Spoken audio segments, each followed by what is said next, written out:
प्रभो नमो भगवते वासुदेवाय।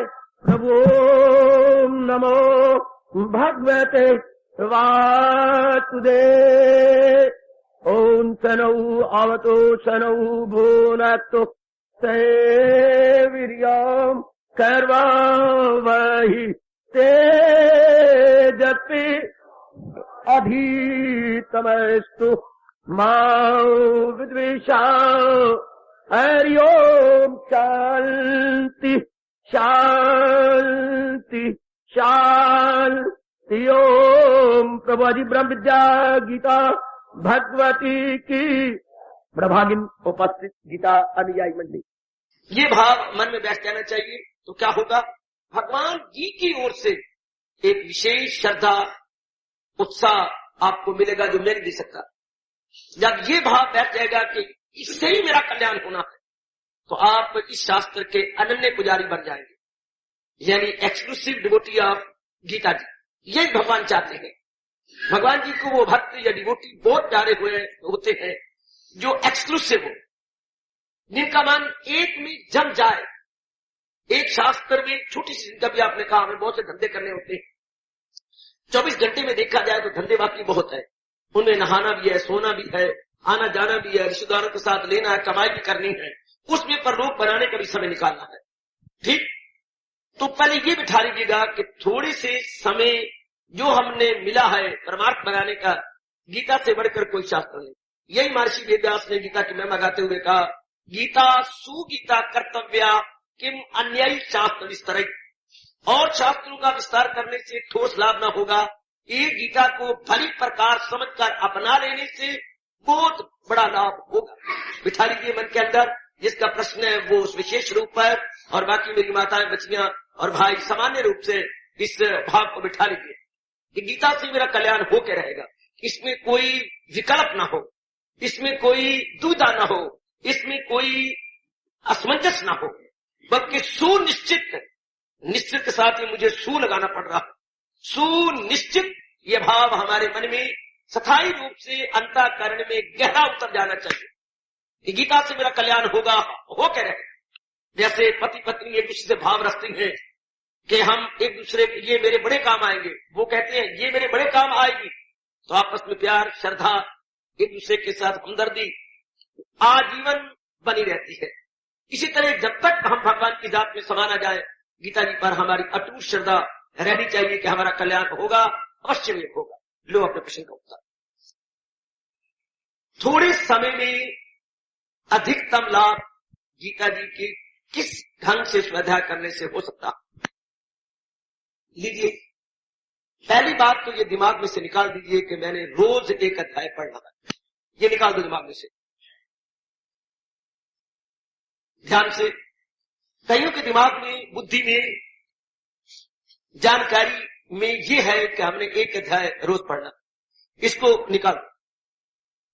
ये भाव बुद्धि में से निकल जाना चाहिए। भाव ये बनाना चाहिए कि मैंने महाराज जी के श्लोकों में जो भाव, विचार और ज्ञान छिपा पड़ा है, उसको इस तरह लेना है जैसे कि राजहंस दूध पानी मिले में से दूध को सिप सिप सिप कर लेता। एक मिनट मेरे साथ, मैंने इस तरह पानी में से दूध ले लेना है। दूध और पानी में तिहाई पानी होता है जो खास दूध है, जो प्रकृति ने आपको दिया, जो अभी अभी धोया है, जिसमें कोई मिलावट नहीं हुई, उसमें तिहाई तो पानी परमात्मा डाला हुआ है और एक हिस्सा सिर्फ दूध, सिर्फ एक हिस्सा।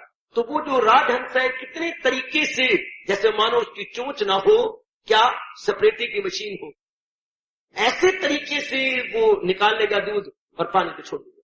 शाबाश।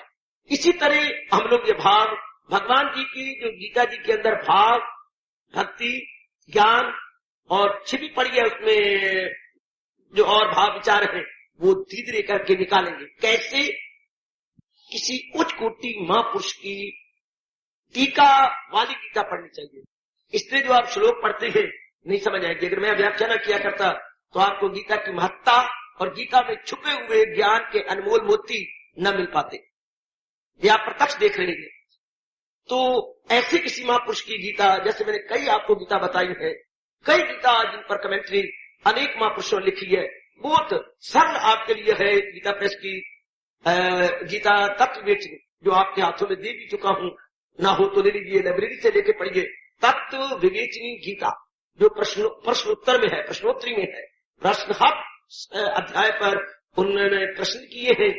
एक यानी गुरु और शिष्य का संवाद दे दिया गया है। हर अध्याय श्लोक पर प्रश्न के साथ उत्तर, प्रश्न के साथ उत्तर, बड़ी सरल बना दी गई है। और बड़े चोटी के अनुभवी है श्री शेष जयदयाल गोविंद जी, जिन्होंने अपने उत्तम लेखनी से प्रभु की प्रेरणा से लिखी है बड़ी सुंदर गीता आप सबके लिए। ऐसी गीता जी हाथ में लेकर आप उसको एक श्लोक लीजिए, पहले आपने उसको पढ़ा, संस्कृत की तरफ ज्यादा ध्यान न दो, जो अर्थ लिखे हुए हैं जरा उसको पढ़िए एक बार, आप उसको फिर दूसरी बार पढ़िएगा। आप पूछे विधि, किस विधि से मैं पढ़ूं कि मुझे गीता जी का अधिकतम लाभ हो, बताने जा रहा हूं। जैसे हम लोगों से, आचार्यों से पता लगा और हम लोगों ने अपनाए हुए और पढ़ रहे हैं। श्लोक संस्कृत तरफ ज्यादा ध्यान मत दीजिए। संस्कृत तो मेरी जैसी जो संस्कृत के साथ जानकार हैं वो देते रहे, शब्दों के साथ, अन्वय के साथ, अपने पद छेद के साथ और ग्रामर के साथ हमारे जैसे देते हैं तो कोई बात नहीं। आपका इतना ज्ञान तो होता नहीं है, आप इसको छोड़ दीजिएगा। आप लोग सिर्फ अर्थ नीचे दे रखे हैं, एक बार पढ़ा समझ आई, दूसरी बार पढ़िएगा। आप गीता जी को रखिए, मैंने इसके साधारण अर्थ क्या समझे, इसी श्लोक को आपने पढ़ा एक बार अर्थ। अर्जुन बोला, हे भगवान, आपका जन्म पीछे हुआ और विश्वान का जन्म पहले, ये मैं कैसे जानूं कि आपने आदि काल में ये योग कहा। देखिए दोबारा, अर्जुन बोला, हे भगवान, अब जरा धीरे, आपका जन्म पीछे हुआ और विश्वान का तो पहले हुआ था, ये फिर मैं कैसे जान लूं कि आपने आदि काल में ये योग कहा था। बस आचार्य कहते हैं, रख अकल में बिठाइए कि इसमें ये बात कही गई, इसमें दो बातों पर जोर दिया गया।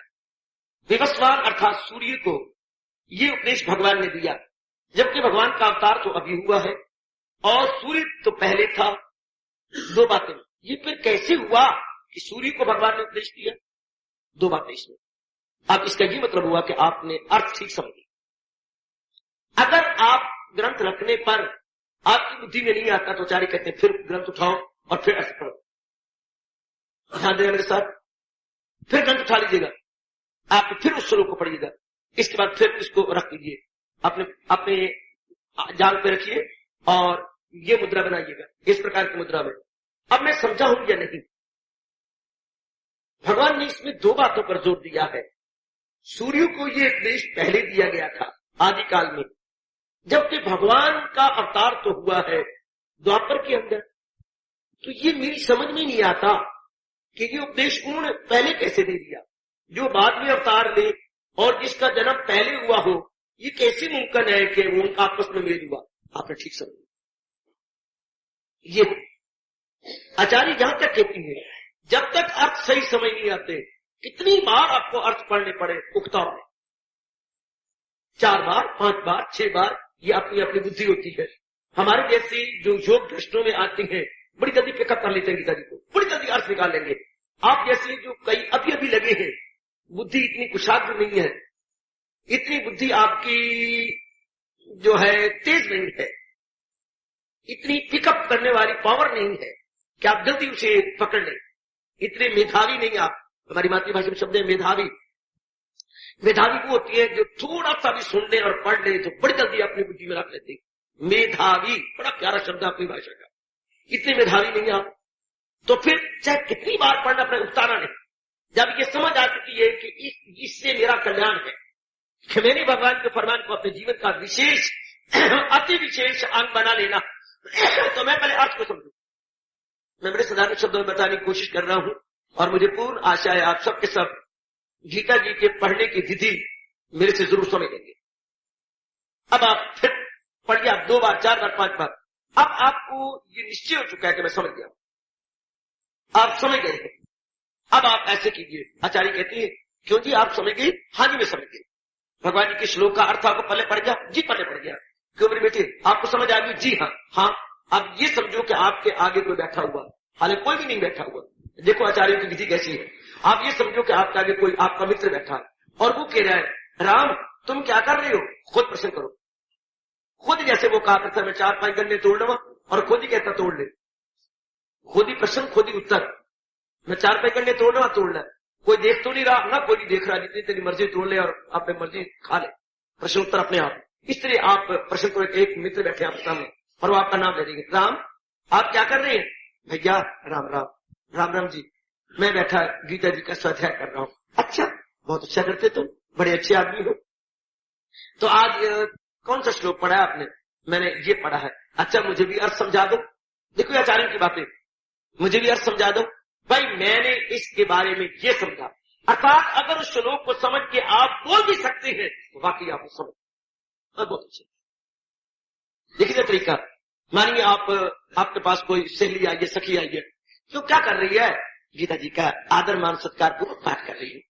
आज क्या पढ़ा था? इस श्लोक को पढ़ा है, तो मुझे बताया कि ये श्लोक क्या है। खुद प्रश्न करो। अच्छा, जितना मैंने समझा है मैं तुझे बताती हूँ, सखी तू बैठ मेरे पास। अब आप बोलो, अगर आप बिना रुके बिना संकोच बोल सकती हैं निरंतर, तो आपने अर्थ सही समझा, तो बहुत अच्छे। खुद करो self question and then answer. भाई आपने क्या समझा है? बोलो बोलो बोलो, निकालो मुंह से। अब आपने सही समझ लिया, और अगर कहीं अटक गए हैं तो नहीं समझा। आप अर्थ समझे, अगर मैंने गीता जी समझ ली है कोई श्लोक, तो आपने मुझे देखा मैं अटकता नहीं हूं। भगवान के अपार कृपा से मैं बिना कामा, बिना कोलन, बिना कुछ लगाए हुए चिन्ह बोलते जाता हूं। तो भगवान आप समझते होंगे कि भगवान ने इनको समझाया है, ये हमें समझाने की पूरी कोशिश कर रहा हूं, और मैं समझाता तो रोक की जाओ बीच में करना जब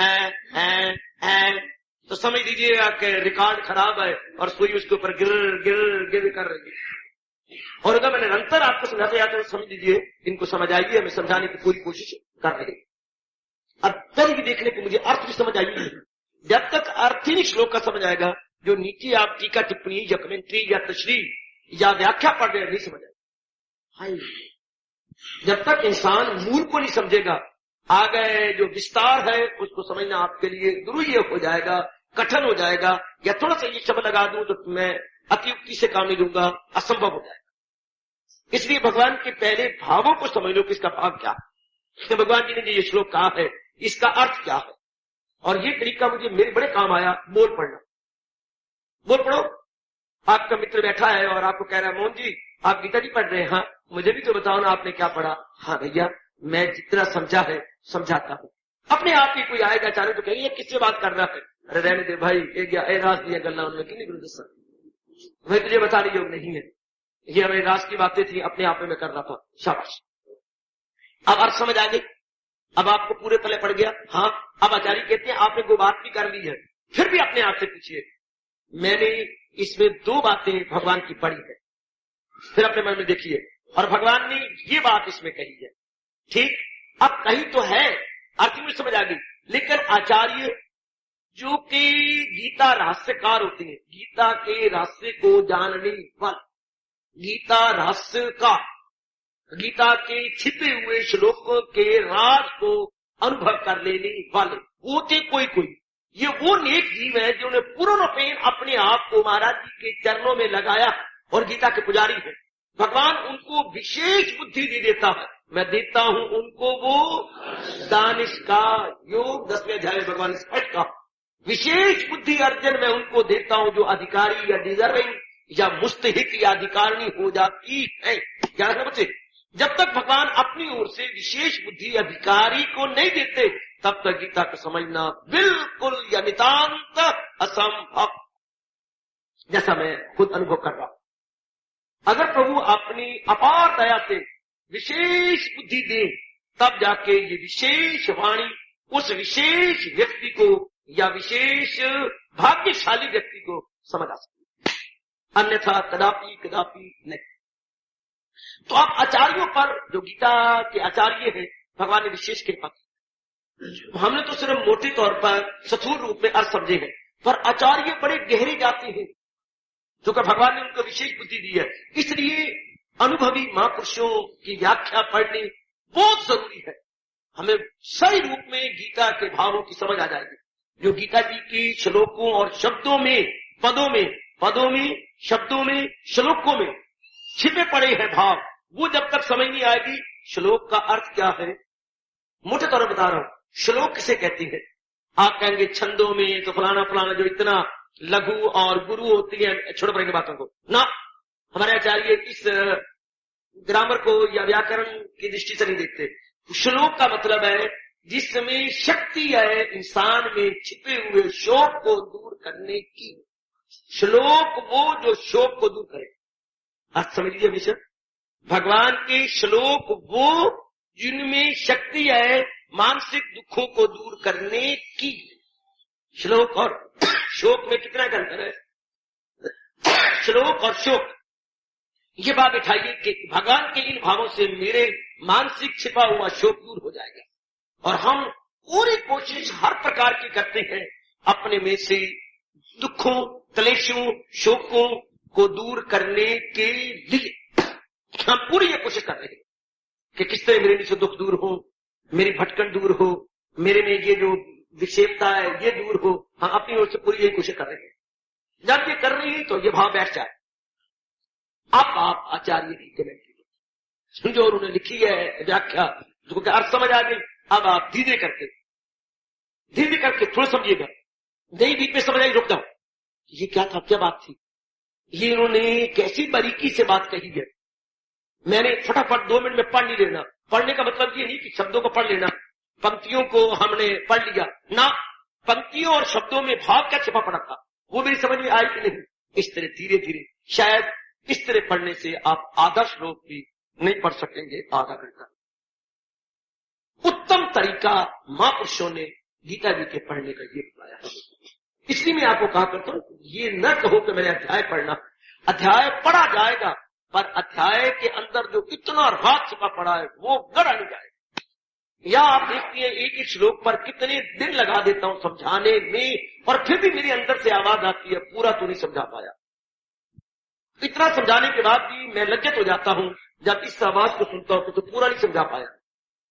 तो आप अंदाजा लगाइए, जब एक श्लोक पर एक गीता पुजारी बैठा हुआ कई दिन लगा देता है फिर भी नहीं पूरा समझा सकता, तो आप कैसे पूरा समझ पाएंगे अगर बड़ी एकाग्रता और बड़ी श्रद्धा और तत्परता पूर्वक उसमें प्रवेश नहीं करेंगे। तो ये मुझे बहुत बढ़िया तरीका हुआ।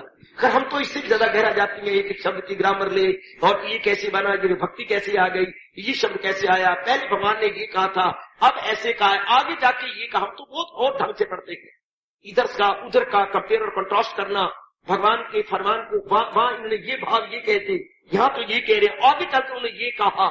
ये तो फिर तब होगा जब आप हमारी तरह कुछ ज्यादा गहरे उतरेंगे, और गहरे उतरेंगे भगवान और आपको भाव दे देगा, विचार दे देगा। आप धीरे करके इस तरह पढ़ने की कोशिश करें, आपको बहुत लाभ होगा। थोड़े समय में शायद आप हो सकता है देखें कि एक श्लोक को आपको 3 दिन लग जाए, एक श्लोक को संपूर्ण करने में 3 दिन या 4 दिन। तो भगवान तो बड़े खुश होते हैं जबकि भावों को समझा जाए। भगवान उस राजहंस पे बड़े खुश होते हैं जो उसमें से क्या सत निकाल रहा, जो दूध का सत ले रहा है, तत्व ले रहा है, भगवान बड़े खुश होते हैं।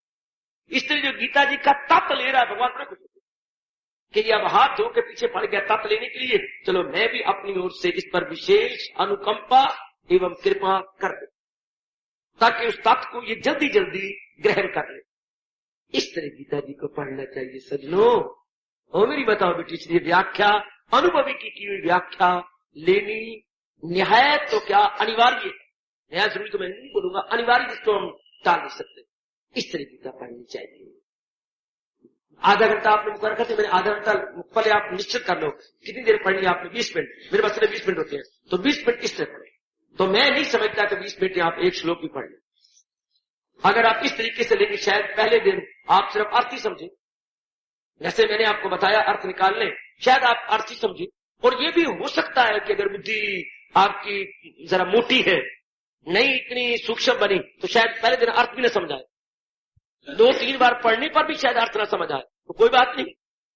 वो तो जितना आपको भगवान ने बख्शा है उसी के अनुसार ही सही, उसी के अनुसार आप रुक जाइएगा और फिर कल पढ़िए, फिर परसों पढ़िए। फिर भगवान की कृपा भी तो हो जाती है ना कि जब ये हाथ धो के पीछे पड़ गई है तो मैं भी इनको विशेष शक्ति दे दूं ताकि ये इसको समझ जाए। ये है अधिकतम लाभ इस विधि से गीता जी का स्वाध्याय करने में। ध्यान दीजिएगा, अगर आप ऐसे पढ़े फिर भी कोई आप में बाधा आए तो मैं आप ही के लिए बैठा हूं, फिर प्रश्न कर देना। और अगर बहुत लाभ आए तो दूसरों को भी बता दे। जैसे हम लोग लाभ उठा रहे हैं आचार्यों के अनमोल कथन के अनुसार, अगर आपको लाभ हो इससे बहुत ज्यादा तो और को कहते भाई गीता जी तो ऐसी पढ़नी चाहिए। जैसे मैं विधियां बता रहा हूं आप लोगों को, मैंने अपने सीने में नहीं रखी, भगवान ने मेरे अंदर मुझे रखने नहीं दिया, बल्कि कहा तुझको प्रकट कर, बता, अनेकों को बता, तो अनेकों को लाभ हो रहा है। अगर आपको लाभ हो तो आप एक या दो को विधि बता देना कि गीता जी की पढ़ने की यथार्थ विधि, कैसे बोलते हैं अपनी भाषा में विधि, उर्दू में बोलते हो तरीका, लेकिन अपने शब्द अच्छा बच्चे विधि, विधि पूर्वक पढ़ने से गीता कितनी अच्छी समझ आती। आप लीजिए, मुझे उम्मीद है कि मेरे प्रश्न करने वाले को यथार्थ पता प्रश्न उत्तर का तब लगेगा जब इस विधि से वो स्वाध्याय करना प्रारंभ करेगा। मैं तो अभी सिर्फ बता रहा हूं सैद्धांतिक रूप से, यानी मैंने आपको बताया सिर्फ एक बाहरी रूप से। प्रैक्टिकल रूप दीजिए, क्रियात्मक रूप दीजिएगा, आपको बहुत लाभ होगा, बहुत ही लाभ होगा। ये मैंने सिर्फ बाहरी रूप से बताया आपको। बेटे मैंने सिर्फ बाहरी रूप लिया है। दो ही साइडें होती है किसी चीज की, एक सैद्धांतिक और एक क्रियात्मक। समझे बेटे, एक तो सैद्धांतिक और एक क्रियात्मक। जब आप क्रियात्मक रूप देंगे यानी प्रैक्टिकल रूप देंगे, बहुत ज्यादा लाभ उठाएंगे। लो मेरे बच्चे, मैं आपका दूसरा प्रश्न लो।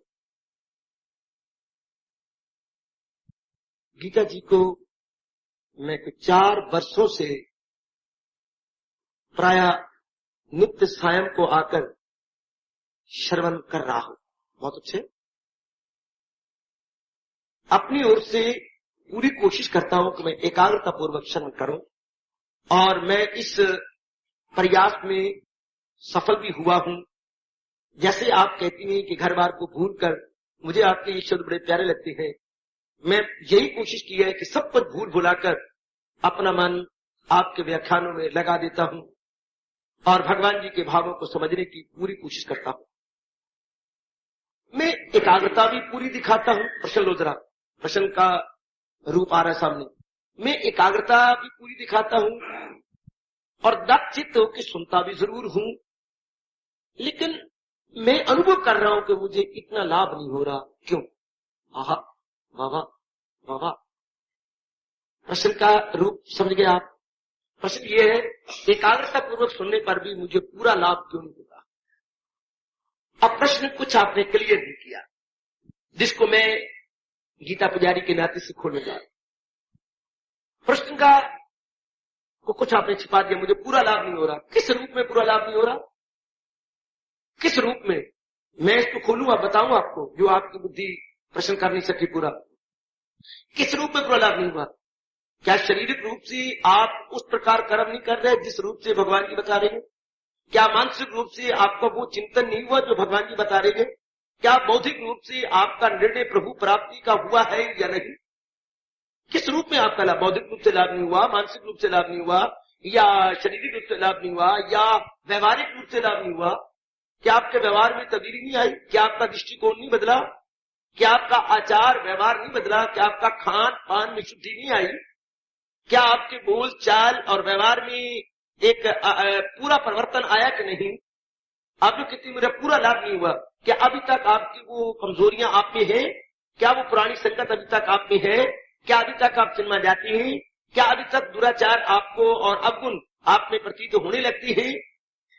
अगर ये अब तक वो अवगुण आप में प्रतीत होते हैं और बुरे स्थानों पर अब भी जाते हैं, या बुरी सोबत जो संसार संबंधी थी अब भी आप करते हैं, या गंदा खाना जो आप पहले खाते थे, दूषित खाना अब भी खाते हैं, तो फिर मैं कह सकता हूं कि आपको पूरा लाभ नहीं उठा रहे। और अगर आप इसके वो नहीं करते, ना बुरे दोस्तों के पास जाती हैं, ना सिनेमा में जाती हैं, ना बुरा खाना खाती हैं, आपका आचार व्यवहार शुद्ध होता जा रहा है, आप ध्यान में नहीं बैठती हैं, तो फिर तो आप ये नहीं, आपका प्रश्न बिल्कुल अशुद्ध है कि जितना लाभ होना चाहिए नहीं हो रहा। लो अब मैं आपको इसका दूसरा रूप लेता हूं। जितना लाभ होना चाहिए नहीं हो रहा, वो लाभ इस तरह होता है। लो मेरे बच्चों, गीता जी की तत्परता पूर्वक एक बार श्रवण करने से ठोस लाभ कैसे होता है, मैं आपको प्रश्न को रूप दे देता हूं। ठोस लाभ क्या होता है? जैसे आप एकाग्रता को सुनते हैं, तो ठोस लाभ क्या होना चाहिए, यूं प्रश्न कर लो। आपका प्रश्न अगर यूं होता तो बड़ा आसान हो जाता है। गीता जी को एकाग्रता पूर्वक सुनने से ठोस लाभ क्या क्या होना चाहिए। लो मेरे बेटे, अब मैं यूं बता दूं। सबसे पहली तो ध्यान अवस्था में एकाग्रता होनी चाहिए।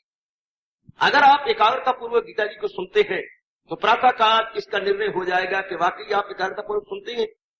क्या होगा सबसे पहला लाभ, संकल्प विकल्प कम होने जाते हैं। ये आचार्यों ने सबसे पहला लाभ बताया और जिसको मैंने अच्छी तरह अनुभव किया कि जो संकल्प विकल्प इधर उधर के आया करते थे, फजूल के इधर उधर के, माँ का बाप का, बहन का, भाई का, पति का पत्नी का, गुजरे हुए समय का, आने वाले समय का, वो सारे यूं मन दौड़ता रहता था, बंदर की तरह कलाबाजी करता। अब नहीं खाएगा। अगर तत्पर सुना है तो मन आपका प्रभु में लगेगा। आपके मन की आप यानी नंबर 2, आप पहले मैंने कहा एकाग्रता आ जाएगी, संकल्प कल्प से रहित हो जाएंगे। नंबर 2, आपका मन अंतर्मुखी हो जाएगा, अर्थात आप प्रभु के चिंतन में लग जाएंगे, संसार का चिंतन आपका निल हो जाएगा। अगर आप एकाग्रतापूर्वक सुन रहे हैं तो मुंह के ऊपर कुल्हाड़े बज रहे होंगे, बड़े मोटे मोटे बदान लग रहे होंगे, मुंह की वृत्ति दिन प्रतिदिन कम हो रही होगी, अर्थात लाजमी तौर पर आप निर्मोही बनते जा रहे होंगे। मतलब गीता का कि जितने प्राणी पदार्थ आपके पास है भगवान की आप अमानत समझने लग गए होंगे। आपको संसार से वैराग जरूर हो रहा होगा अगर आपने गीता जी को समझ लिया है तो। अगर सही रूप में आप तब सुन रहे गए तो ठोस लाभ ये होता है, संसार से मन वैराग हो जाता है और भगवान के चरणों में राग हो जाता है। महाराज जी की ओर मन का झुकाव ज्यादा हो जाता है। ध्यान दो मेरी माताओं बेटियों, ध्यान दो मेरे अच्छे बुजुर्गों, मेरे बच्चों, कि भगवान की ओर मन ज्यादा झुक जाएगा। भगवान की ओर मन का झुकाव और संसार से विमुख हो जाएगा। ठोस लाभ जो है सुनने का, ठोस लाभ सुनने का ज्यादा ये हो जाता है, संसार की बातों को सुनने का दिल नहीं करता। भगवान ने खुद बताया है, जो हो अक्ल आजाद जंजाल से निकल जाए तू, मुंह के जाल से, सुनी बात से भी करे इतराज, रहे अनसुनी से भी तू बिन। जो अंतःकरण या बुद्धि फंसी हुई थी संसार के दलदल में, आप उससे उपराम हो गई होगी। वो दोस्त यार आपको अच्छे नहीं लगते होंगे जो आप में गंदियां वृत्तियां, काम, क्रोध, मोह, लोभ बढ़ा रहे थे।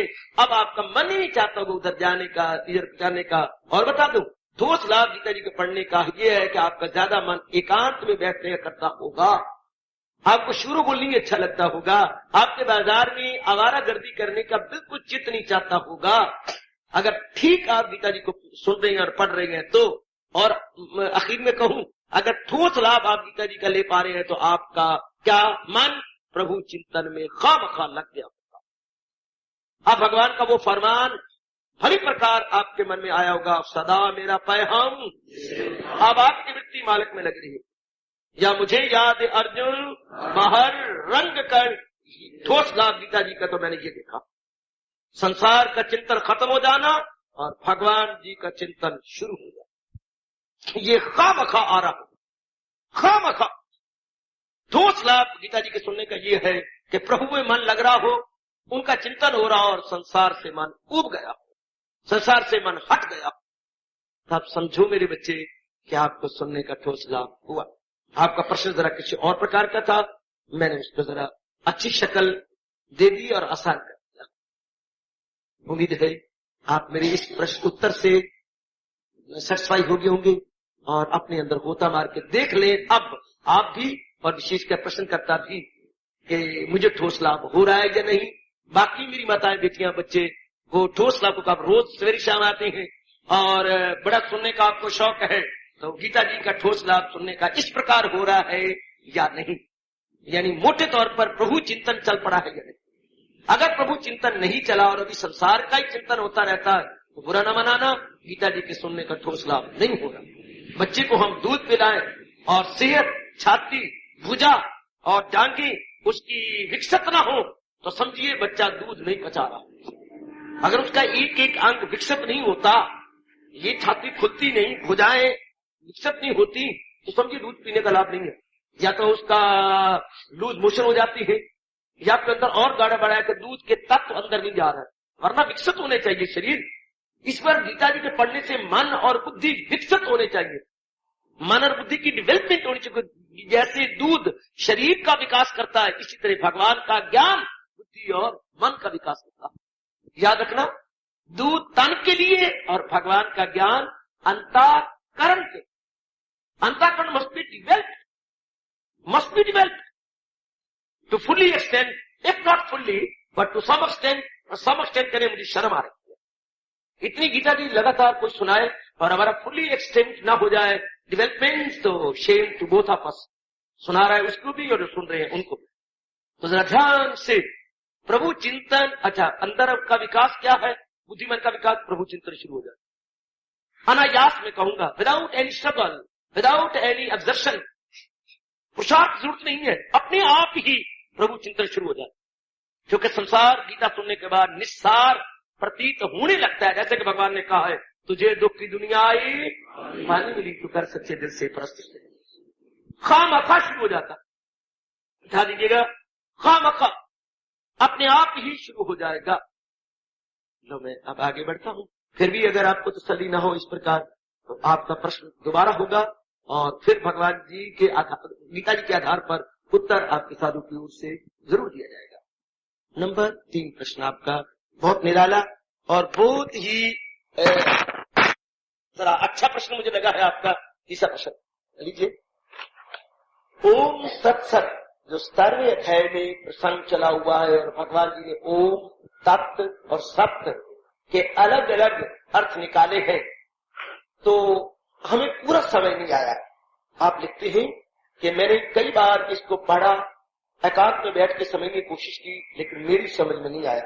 आप मोटे तौर पर हमें ओम तत्सत महामंत्र के अर्थ बता दीजिए, क्योंकि मैं चाहता हूं कि अपने जीवन में मैं ओम तत्सत महामंत्र रखकर इसका जाप करता। शाबाश शाबाश, ठीक है। ओम तत्सत आप जानते हैं मेरी बेटी, भगवान ने श्रद्धा की विभाग योग, जो कि आजकल मेरे विचार में प्रातः काल चल रहा है। प्रातः काल के सत्संग में अभी ये प्रसंग तो नहीं चला, 17वां अध्याय भी चला हुआ है। 3 प्रकार के तप आज संपूर्ण हुए थे। पहले भगवान ने बताया था हमारा शारीरिक तप, फिर हमने लिया था वाचिक तप, और फिर अब आज संपूर्ण हुआ है मानसिक तप। ये 3 प्रकार के तपों पर हम लोगों विचार विमर्श करते करते आज संपूर्ण किया है।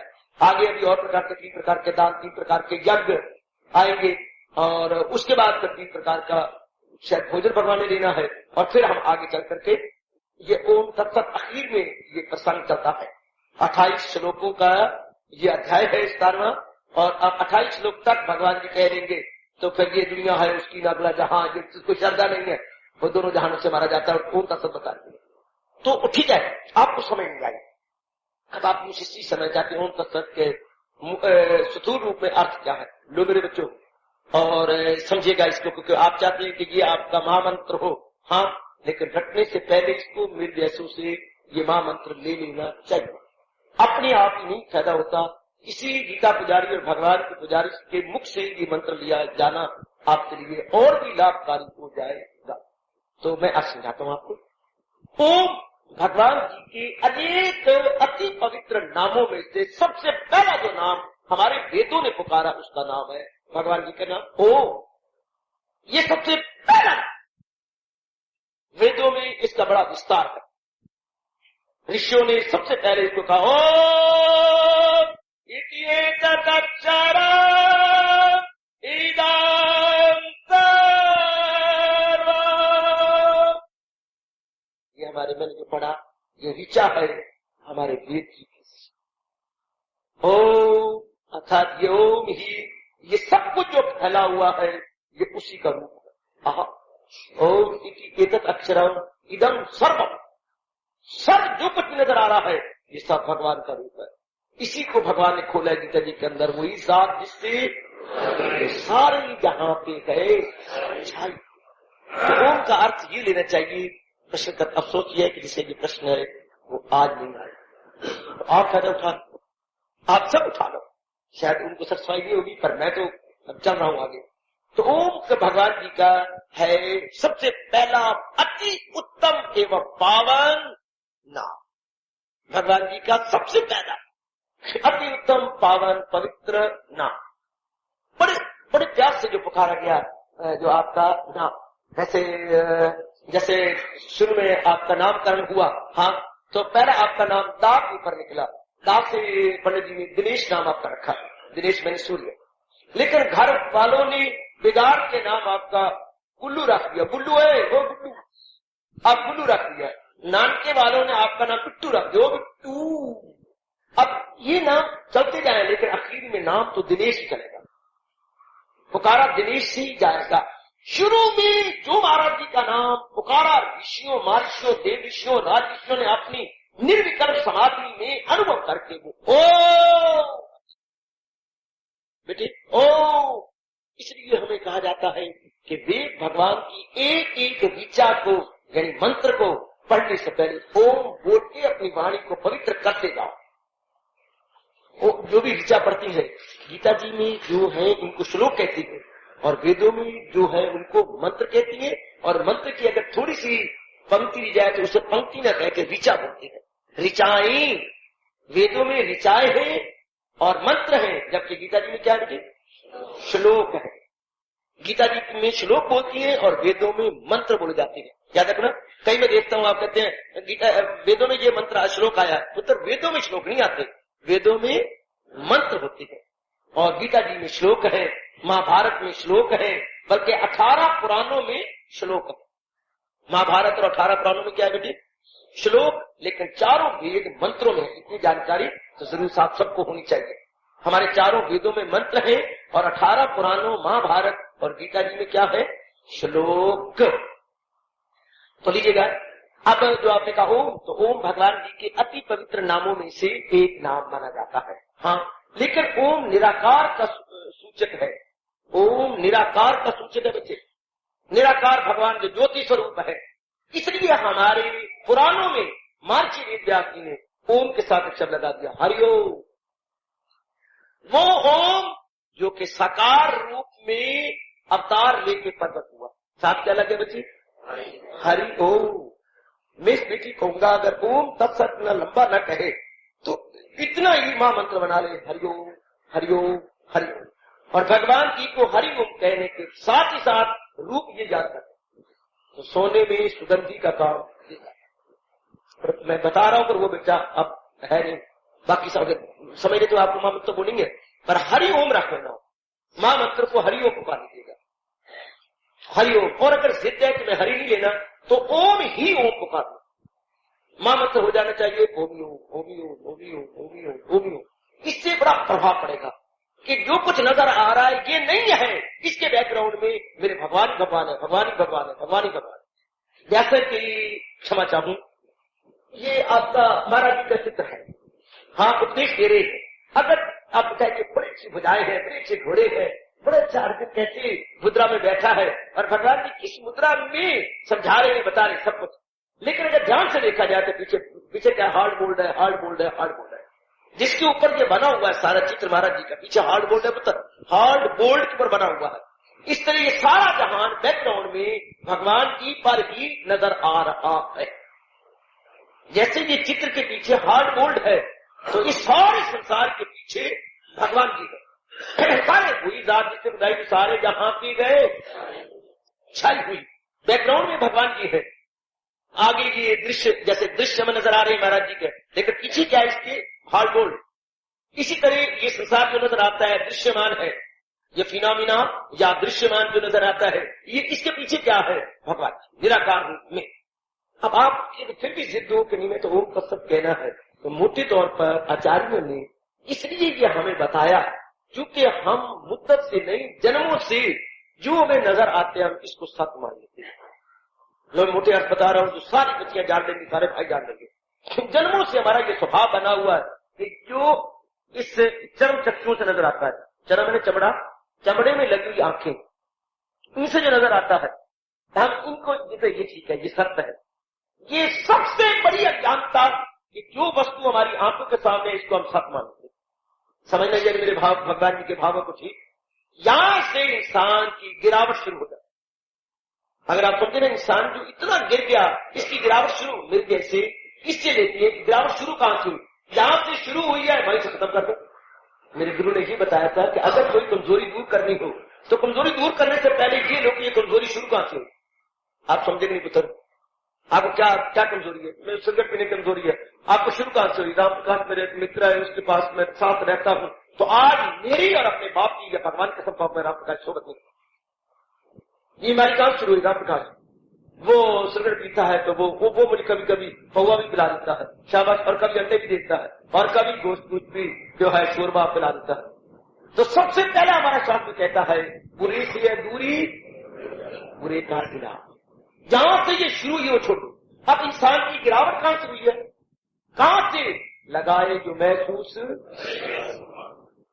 इस श्लोक को पकड़, बहुत कल्याण हुआ आपके साधु का, आपके गीता पुजारी का बहुत कल्याण। इससे ध्याय के विषयान पुंसा संगति शुद्ध है। ये गीता जी के बीच वाला आखिर के श्लोक आते हैं जी, 2 श्लोक इकट्ठे हैं। लगाए जो महसूस मन, कब मन लगा? जब हमने इन पदार्थों को, इन प्राणियों को सत्य समझ लिया। लेकिन सत्य होते आज हमारी माँ कहाँ है? नहीं। आज हमारे पिताजी कहाँ गए? चले गए। आपकी पत्नी कहाँ है? चली गई। बुरा न मनाना, आपके पति देव जी कहाँ है? जिनके साथ 7 लाख मेरे लिए थे, मुझे छोड़ के, घबरानी रोने, छोड़ के चले गए। तो फिर ये सत्य है क्या? नहीं है ना मेरे पुत्र, ये सत्य नहीं है।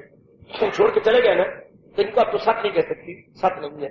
इसलिए आचार्यों ने नहीं, ऋषियों ने हमें याद करवाने के लिए ये महामंत्र बना दिया। ओ अर्थात भगवान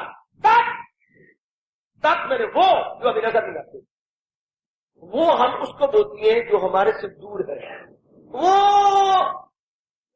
मेरी आंखें काम करती है तो वृक्ष नजर आ रहा है, वो का मतलब वो जो नहीं दूर है, ये जो मेरे नजदीक है, मैं जो बिल्कुल नजदीक। 3 होते हैं मुझे, फर्स्ट पर्सन, सेकंड पर्सन है, थर्ड पर्सन। प्रथम पुरुष, मध्यम पुरुष, और तीसरा होता है आपका मित्र उत्तम पुरुष। तो उत्तम पुरुष तो जो बिल्कुल अपने नजदीक आ गया, तो भगवान जो कि वो क्यों कहा गया?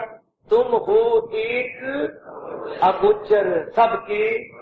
अगोचर होता है मेरी मन बुद्धि इंद्रियों से परे, और गोचर होता है जो हमारे आंखों के सामने। मैं आपके गोचर, आप मेरे गोचर। और भगवान क्या है? अगोचर, इसके परे। एक एक शब्द की हमारे हिंदू धर्म में इतने मार के कहा है ना, अगर समय मिले तो एक शब्द को आप बच्चों की सीखेंगे तो पूछा करें। अगोचर अर्थात इससे परे, above body, above mind, above intellect. परमात्मा की खोज करने इसलिए कहा जाता समाधि में चलो, अर्थात तन से नाता तोड़ के मन में चलो, मन से ऊपर बुद्धि में, बुद्धि से पर भगवान। अगोचर beyond body mind and intellect, और body beyond body mind and intellect, अगोचर। तो मैं जज के चाहता हूं, हमने इसको तक मैंने वो जो अभी सामने नहीं है, सत्य, वो सत्य है, ये सत्य। ये क्यों सत्य नहीं है? क्योंकि ये परिवर्तनशील है और नाशवान है। जो चीज चेंजेबल होगी वो पेरिशेबल होगी। चेंजेबल, पेरिशेबल सार्वजनिक। जो चीज परिवर्तनशील, हाँ, वो नाशवान, जो नाशवान वो दुखदायी। अब हम तो चाहते हैं सुख, तो ऐसी चीज ढूंढनी पड़ेगी जो अनचेंजेबल होगी, इम्पेरिशेबल होगी, तो प्लेजर नहीं होगी। हाय ओए मर गया, ओए बहुत अच्छी, ओए बहुत अच्छी। हमें कोई ऐसी सत्ता ढूंढनी पड़ेगी दोस्तों और भी बेटियों, जो अपरिवर्तनशील, हाँ, अनश्वर और सुखदायी, यानी अनचेंजेबल, इम्पेरिशेबल, और क्या होगी? Eternal, period, permanent happiness. वरना इंसान धोखे में रह जाएगा। तो महामंत्र निकला ओम तत्सत, मन को याद कराया गया। मनवा, खबरदार, सावधान, सतर्क, सजग। क्या? अरे भाई बिल्कुल होशियार। जो नजर आ रही है ये सत्य नहीं, जो नजर नहीं आ रहा और इसको चला रहा है वो सत्य। बहुत अच्छे। गोचर सत्य नहीं, अगोचर सत्य है। तो जो हर समय जी गाता रहता है उसका मन इनमें उलझेगा। अपना कर्तव्य कर्म तो कर देगा, हम अपने कर्तव्य कर्म ऑब्लिगेटरी है।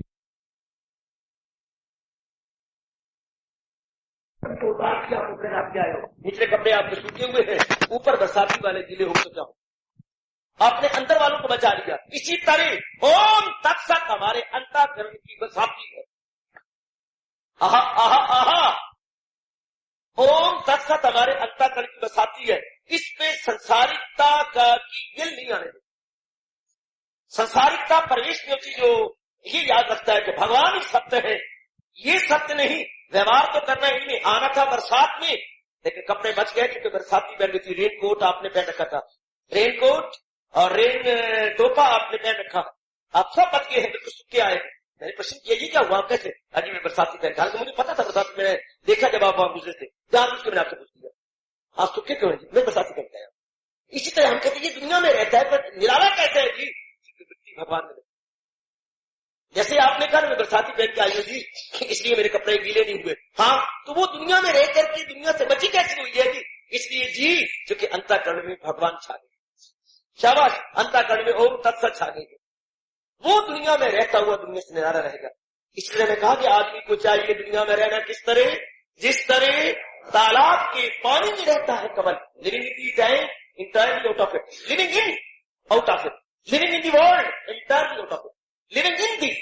बस मैं कई बार कहा करता हूं पानी पे किश्ती तो तैरेगी खूब, पानी पे किश्ती तो तैरेगी खूब, किश्ती में पानी तो जाएगी डूब। याद रखिए, पानी पे किश्ती तो तैरेगी खूब और किश्ती में पानी तो जाएगी डूब। दुनिया पे हम तो तैरेंगे खूब, हमारे लिए दुनिया तो जाएगी डूब। अब ये तरीका सुझू कर दुनिया में रह के दुनिया हमारे में प्रवेश न करे तो ये तब होगा जब वृत्ति पूर्ण रूपे दुनिया बनाने वाले में लगी। जो मेरा भारत और भारत में रहने वाले इस राज को भूलते जा रहे हैं, इसलिए दुख दिन प्रतिदिन बढ़ते जा रहे हैं। चारों ओर दुनिया के अंदर दुख, हालांकि दुखों को दूर करने के तरीके की जा रहे हैं, फिर भी दुख बढ़ते जा रहे हैं, इसलिए कि हम भगवान को भूलते जा रहे हैं। दुनिया वालों ने भगवान को फजूल समझ लिया, वेस्ट ऑफ टाइम समझ लिया, इसलिए क्या वेस्ट ऑफ टाइम क्या हमारी वेस्ट ऑफ लाइफ हो रही है। We are suffering day by day, day by day. हम जितना हम याद करते हैं सफरिंग को, मिजरीज को दूर करने की, उतनी we are more miserable and more suffering में अपने आप को देखते। कारण भगवान को हटा दिया, सुख देने वाले को हटा कर रख दिया। तो मेरी अच्छी बच्ची ओम तत्सत अगर महामंत्र रखना चाहता है तो बड़ा कल्याण होगा। सत भगवान है, उसमें वृत्ति रहेगी रहेगी, इस सत से हम छूटते रहेंगे। भगवान को मैंने कई बार शिकवा भी दिया है मेरी बच्ची मेरी बेटी कि भगवान जीव को बनाने से पहले ये याद कर देना था कि मेरी दुनिया में जाकर मुझे याद रखना दुनिया मेरी सच्ची नहीं है, दुनिया मेरी झूठी है। भगवान ने गीता जी में इसका विस्तार ज्यादा नहीं किया, ये मैंने शिकवा दिया। भगवान जी ने थोड़ा कहीं पे विस्तार किया दुनिया से बचने का। तुझे दुख की दुनिया आई, देखो जरा एक जगह वो भी सारी गीता सुनाने की, आधी गीता सुनाने के बाद 9वें अध्याय में आखिर में जाके चुपके से आधी लाइन ये रखी है पूर्व आर्थ में।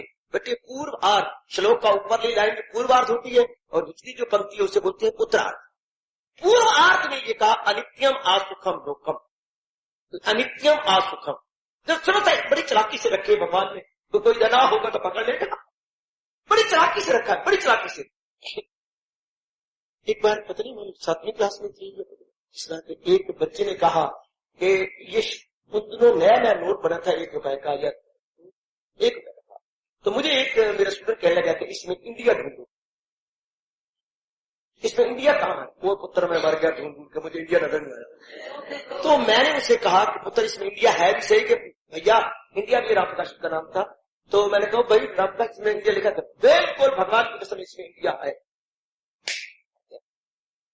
तो मुझे बता, ओ मेरा रब्बा, एक सिरे के ऊपर पत्नी क्या की थी, उसके अंदर बारीक सा लिखा हुआ था। अभी कोई नोट होगा तो देखना, सिरे के ऊपर एक विशेष प्रकार की पेड़ देके उसके अंदर लिखा हुआ है। भगवान ने ऐसी चालाकी के साथ आधी गीता सुनाने के 9वें अध्याय के आखिर में छोटे रूप में कह दिया अनित्यम आसुखम। कोई दना होगा तो पिकअप कर लेगा, नहीं तो धक्के खाता रहेगा। अनित्यम आसुखम, ये लाइन पहली बार यही सारी की तुझे दुख की दुनिया आई, 7 दलील दे दी ये दुनिया दुखदाई क्यों है, क्योंकि टिकने वाली नहीं। अनित्यम आसुखम, why this world is suffering even. आप क्वेश्चन कर सकते हो why the world is suffering even, because it is impermanent. अगर ये दुनिया इम्परमानेंट ना होती तो आपको eternal and period and permanent happiness मिल जाती। पर दुनिया तो चेंजेबल है, जिस चीज को आप पकड़ते हैं चंद्र के बाद वो रहती है, या आप इंजॉय करने वाले वैसे ही रहते, या जो इंजॉयबल वर्ल्डली ऑब्जेक्ट है वो नहीं ऐसा रहता। सब्जेक्ट है ऑब्जेक्ट, जो आनंद लेने वाला है वो सब्जेक्ट है, जो हमें आनंद देने वाली चीज है वो ऑब्जेक्ट है। ये दोनों बदलते रहते हैं, सब्जेक्ट एंड ऑब्जेक्ट चेंजेबल, तो शांति किसको मिलेगी। अगर सब्जेक्ट और ऑब्जेक्ट एक जैसे रहे तो फिर तो मजा आ जाए, पर एक जैसे रहते नहीं, उनमें तब्दीली आती रहती है। इसलिए भगवान ने कहा क्या चीज है दुखदायी, तो फिर मैं तो सुख चाहता हूं तो फिर मुझे क्या पकड़ना पड़ेगा, नित्यम सुख। जो चीज परमानेंट है मुझे उसकी तलाश करनी पड़ेगी। तो लीजिए ओम तत्सत, अगर आप सही रूप में इसे समझ लें तो क्या दुनिया में उलझेंगे, फिर सत्य भगवान में लगे। इसलिए ऋषियों ने ये महामंत्र निकाल दिया कि बच्चों को चेतावनी मिलती रहे, कि बच्चों को हमेशा पता लगता रहे। जैसे कि ऋषियों ने जनेऊ निकाला था, आपके लिए कोई और तत्व निकाला था, हमारे लिए जनेऊ, जो पुरुष है उनको जनेऊ निकाला था। अब जनेऊ को दान मजाक समझ लिया, उतार ही दिया। जनेऊ था क्या, क्या कहता था, ये जनेऊ क्या था, एज ए रिमाइंडर। जैसे आप दफ्तर में जाती हैं, आपने दरखास्त की, बात सुनाई गई, तो first reminder, second reminder, third reminder, फिर वो कहता और फिर आपको जवाब आता है कि यस यस यस। तो ऋषियों ने ये सोचा कि बच्चे संसारिकता में फंस जाएंगे, उलझ जाएंगे, तो रिमाइंड करते रहे। ये 3 धागों का बना हुआ जनेऊ जो हमें ब्राह्मणों ने, ऋषियों ने बना के पढ़ाया, जिसे बोलती है उपनयन संस्कार। हमारे नाना प्रकार के संस्कारों में ये एक संस्कार है उपनयन, उपनयन संस्कार। तो ये क्यों था 3 धागे, तो आप विचार करते ये 3 धागे जो 4 क्यों नहीं बनाया, 2 क्यों नहीं बनाया, 3 क्यों रखे हैं। इसका मतलब था 3 प्रकार के ऋण है जीव पर, और इधर एक गांठ लगी होती है जिसे बोलते हैं ब्रह्म गांठ। इसको बोलते हैं पुत्र क्या बोलती है, ब्रह्म गांठ। और ये 3 धागे इधर की, 3 धागे इधर की। तो क्या मतलब था कि जीवों को याद रहेगा, जब नहाएंगे जनेऊ बदलेंगे, शौच जाएंगे, जनेऊ को कान पे रख देंगे, वो तब पवित्र मैं न हो जाऊं, अपवित्र न हो जाए, जनेऊ को लेके 2 गांठ लगा देते थे। है बड़ी सारी करी बातें, पर हमारा देश भूल गया। तो वो जब लगाते थे हम ये, तो क्या मतलब था, ताकि मुझे सवेरे शाम याद रहे, या मेरा अचानक हाथ जाएगा तो मुझे याद रहेगा क्या कि मेरे ऊपर 3 ऋण है। कौन सी, ये जनेऊ का पहला धागा लो, पितृ ऋण, माँ बाप का कर्जा मेरे पर है, मैं उतारने की कोशिश करूं और किसी अनुभवी से पूछूं कि माँ बाप का ऋण कैसे उतरता। यानी ऋण उतरने का मतलब होता है उऋण होना, मैं इसे कैसे उऋण होऊंगा। दूसरा धागा देव ऋण, देवताओं का मेरे पर बड़ा भारी एहसान है, सूर्य का, पवन का, जल का, धरती भगवती का कितना बड़ा ऋण है, जिसको ले करके मेरा शरीर जिंदा है और पुष्टि ले रहा है। पुष्टि और तुष्टि हमें देवताओं से मिल रही है, इनका ऋण इससे ऋण कैसे हूं। और तीसरा धागा है ऋषि ऋण, ऋषियों ने हमें चोटी का ज्ञान दिया, विद्या दी, विज्ञान दिया, इतनी चोटी की नॉलेज और विजडम जो उनसे मिली है, इनका ऋण से ऋण कैसे होगा। इन तीनों से ऋण होकर ब्रह्मगांठ में भगवान की गांठ खोल के धन्य हो जाएगा। कितना गजब का पॉइंट था। इसलिए ये जनेऊ बना कि ये पहनती रहेंगे, हाँ, और याद रहेगा सवेरे शाम, तो मैं ऋणों से ऋण होकर के भगवान को याद रखूंगा कि मैंने इस गांठ को खोलना है। पर कब खोलेगी, जब इन ऋणों से मैं उऋण हो जाऊंगा। Then only it would possible कि मैं भगवान जी में एंटर करूं या भगवान जी को रियलाइज करूं। इसी तरह महापुरुषों ऋषियों ने ये दूरदर्शिता से काम दिया, बहुत सारी ने से काम लेते हुए कह दिया ओम तत्सत, तो उस भगवान को सतमान, तब तू असत से छूटा रहेगा, तब तू इससे निकला रहेगा। शाबाश शाबाश शाबाश। उत्तर अचानक ही अगर कोई आपको कहे चलो आपकी शादी, आपका दम फिर गया, अचानक कहे आप हाथ फिर गए, लेकिन शुरू से ही ये आपको बताया जाता है तुमने दूसरे के घर जाना है, बहू बनना है, तेरी शादी होगी, तेरी शादी। शुरू से सुनते सुनते सुनते ये बात बैठ गई है, मुझे कोई ब्याह के ले जाएगा, मैंने इस घर में नहीं रहना। तो जब शादी होती है बड़ी खुशी से हम सब जाते हैं, चूंकि भाव दिखाया होता है। इसी तरह शुरू से ही मां मंत्रों को जब रटती रहती है तो मन में बैठ जाता है और हम दुनिया में उलझते नहीं, भगवान की जात में समा जाती है। क्यों, क्योंकि भगवान का नियम है लगाई थी लौ जिससे हार्दिक आशीर्वाद, हार्दिक शुभकामनाएं।